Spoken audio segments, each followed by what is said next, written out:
Hello everyone. In this video we'll talk about installing LiveServer in your Visual Studio Code. So first we'll see why exactly we need this in this video, and then we'll see how to install it also. First of all, for those who are new to my channel, please subscribe my channel and hit the bell icon for more updates. So coming back to the session content. So why exactly we need LiveServer? So for instance, if you have seen the previous videos, we were always doing some code changes and then we were refreshing the browser, right? So we'll add some line of code or we'll add some console logs and then we'll go back and check in the browser by refreshing the browser, right? So this refreshing the browser is a very tedious task, and in a real world it is not done. So for that, in order to simplify that thing, there is a app or there is an add-on in Visual Studio Code that is called LiveServer. So if you install that code, there is no need to refresh the browser again and again. So we can see that. So for this, we have to go to our add-on package here, and then we have to serve or search LiveServer, and you can see it is over here. Click on this, you install this, it says it's installing.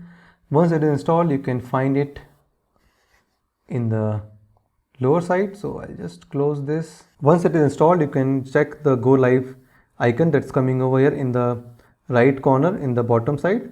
If it is not reflecting for you, it means it will take some more time to display it over here. You can click on this, it will take you to a new browser instance. In my case it is Safari. I'll copy the port and the IP, close this, go to my Chrome browser. You can see it's running on this particular IP and the port is 5500. You hit on this, inspect this, you can see there is a console that was printing. I'll just close it. You go back here in our Visual Studio Code. Now if I typing anything, if I type, let's say console.log, and I say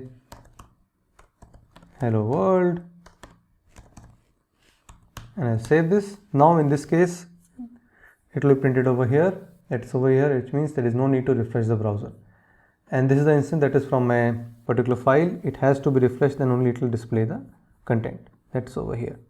Again, to retry, if I go and let's say something hello world again, save it. In the browser which is running on this particular port on LiveServer, it will reflect again, but in my local file it has to be refreshed, then only it will be reflecting here. So that's the use of LiveServer. It eases your work and it also helps you by avoiding your time to be wasted in refreshing the browser.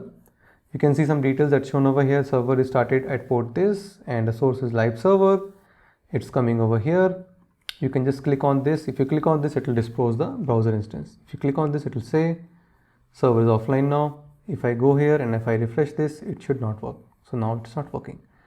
So this is how you can use LiveServer in your code and how you can make use of this in your day-to-day activity. Although it's not recommended in a day-to-day basis, but yes, you should know how exactly it is used. For better use, we will use NPM and Node.js that will be seen in the upcoming videos. So thanks a lot for watching the video. Please do like, subscribe my channel and hit the bell icon for more updates. Thank you. Bye-bye.